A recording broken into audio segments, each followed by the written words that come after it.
Most people think constipation is a fiber problem. So they eat more bran, add a fiber bar, panic buy a supplement, and suddenly their gut feels like a construction site with no project manager. But constipation is not just not going enough.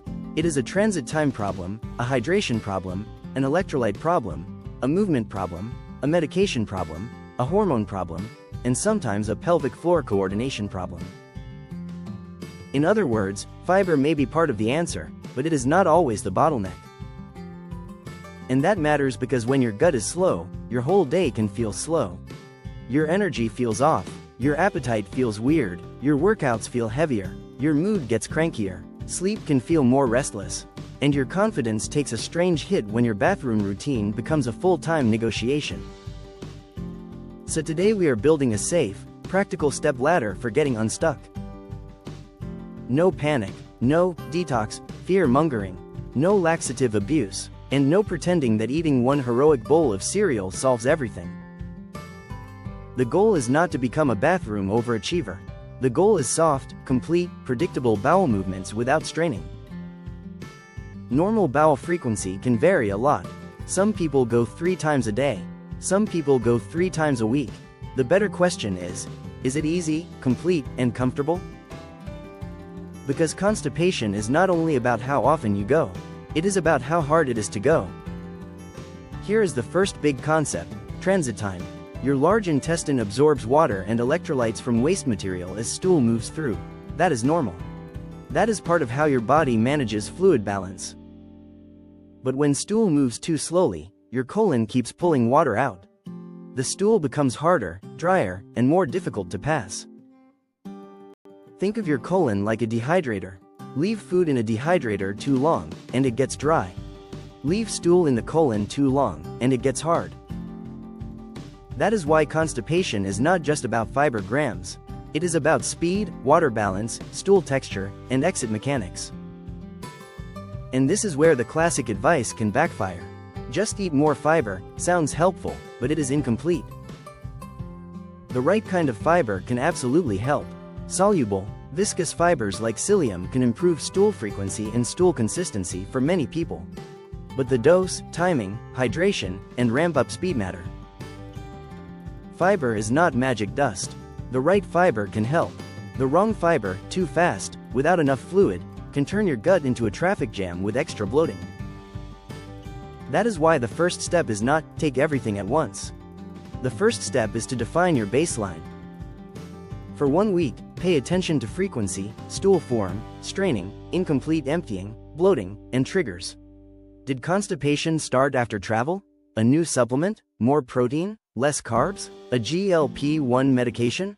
Iron? Antihistamines? Stress? A change in training? Your gut is giving you clues. Do not ignore the detective work. Step 2 is fixing the stool environment. This means consistent hydration, especially if you train hard, sweat a lot, use a sauna, eat low carb, drink a lot of caffeine, or spend the day running around like your calendar was designed by a villain. But here is the nuance: water alone is not always the fix. If someone is dehydrated, more fluid can help. But for many people, the issue is not just water. It is water plus the conditions that help stool stay soft. This is where electrolytes and minerals can matter. The colon handles water through electrolyte gradients. Sodium, chloride, magnesium, and other minerals influence fluid movement. That does not mean electrolytes are a magical constipation cure, but for active adults, lifters, sauna users, and low-carb dieters, hydration without mineral balance can be underwhelming. Sometimes the missing piece is not more water. It is water plus something that helps water stay in the stool. Step 3 is targeted fiber, not random fiber. A practical starting point is psyllium, introduced slowly. Start with a small amount, pair it with plenty of fluid, and give your body time to adapt. Do not dump a full dose into an already backed up system and expect your colon to applaud. That is not a protocol. That is a hostage situation. Many people do better by slowly building toward an effective dose over a couple of weeks. Then they give it 2 to 4 weeks before judging whether it works. And yes, gas can happen early. That does not always mean failure. It often means the gut is adapting. But if bloating becomes miserable, reduce the dose and slow the ramp. Step 4 is food-based motility support. This is where we can get more specific than eat healthier. Kiwi fruit has surprisingly good evidence for constipation support. Prunes can help, too, although some people tolerate them better than others. Rye or whole grain options may help some people. High mineral water may also be useful because it is not just water, it can contain minerals like magnesium and sulfate.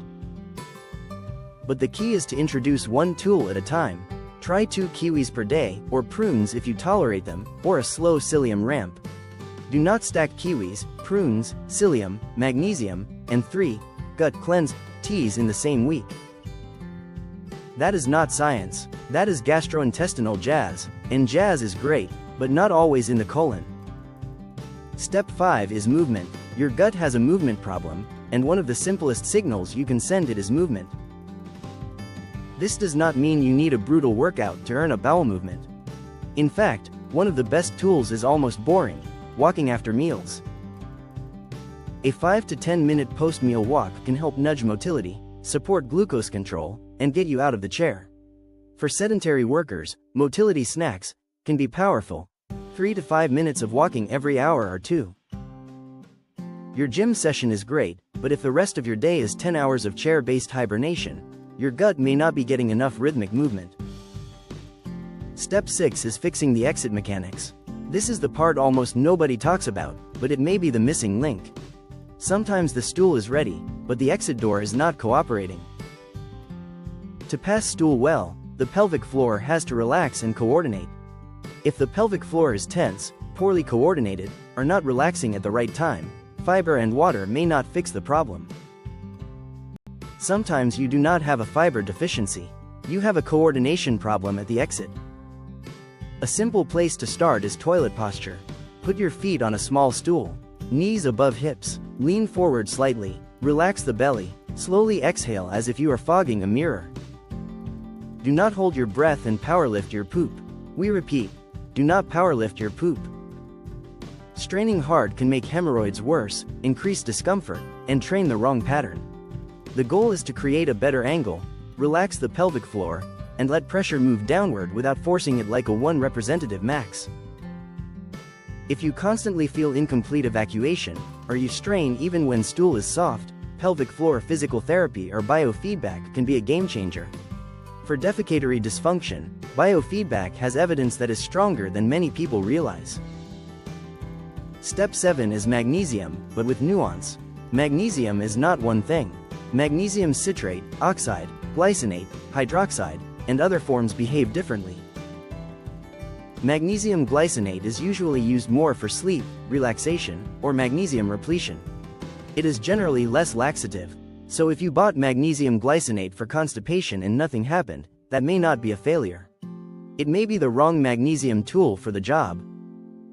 Magnesium citrate is more of a short-term saline or osmotic laxative. It can pull water into the intestines and help occasional constipation, but it is not something to casually use every day without thinking. Magnesium oxide has more chronic constipation guideline support, and studies suggest it can improve defecation status and even shorten transit time in some people. But safety matters. People with kidney disease, older adults, those with heart rhythm concerns, pregnancy, or multiple medications should be careful with magnesium laxatives and talk to a clinician. Too much magnesium can become dangerous if the kidneys cannot clear it properly. Step 8 is reviewing medications, hormones, and modern triggers. Constipation can show up from opioids, iron supplements, anticholinergics, antihistamines, calcium channel blockers, diuretics, some antidepressants, some antacids, Parkinson's medications, and more. It can also be linked with hypothyroidism, diabetes, pregnancy, neurological conditions, and pelvic floor disorders. And in the modern longevity and weight loss world, we have to mention GLP-1 medications. These can slow gastric emptying and gut motility. For some people, that means constipation becomes part of the package. If constipation started after a new medication, a new diet, a GLP-1, an iron supplement, a travel routine, or a major hormone shift, your gut is giving you a clue. This is also why the solution should match the cause. If your constipation is from dehydration, fiber alone may not fix it. If it is from pelvic floor dysfunction, more prunes may not fix it. If it is from medication, you may need a medication review. If it is from extremely low food intake, aggressive dieting, or very low carbs with low fluids and electrolytes, you may need to rebuild the whole stool environment. So here is the simple LC ladder. 1. Define your baseline. 2. Hydrate consistently and think about electrolytes if you sweat, train, sauna, or eat low carb. 3. Add targeted fiber slowly, especially psyllium, with enough fluid. 4. Try one food-based tool, kiwi, prunes, rye, or mineral water. 5. Walk after meals and add movement snacks. 6. Fix toilet posture and breathing. 7. Use magnesium intelligently, not randomly. 8. Review medications, hormones, and medical causes. 9. Escalate safely if symptoms persist. Clinicians may use options like PEG, stimulant laxatives as rescue, or prescription therapies depending on the situation. There is no prize for suffering silently for months while your bathroom turns into a weekly board meeting. And of course, we need to cover red flags. Constipation alone is usually not an emergency, but constipation plus rectal bleeding, blood in the stool, unintentional weight loss, fever, vomiting, severe or constant abdominal pain, inability to pass gas, lower back pain, a major new change in bowel habits, narrow stools, or a family history of colorectal cancer needs medical attention. That is not fear, that is smart screening. The big takeaway is this: constipation is not a moral failure, and it is not always a fiber failure. It is a systems issue. Transit time, hydration, minerals, fiber type, movement, pelvic floor mechanics, medications, hormones, stress, sleep, routine. When you fix the bottleneck, you usually do not need extreme solutions. You need the right next step.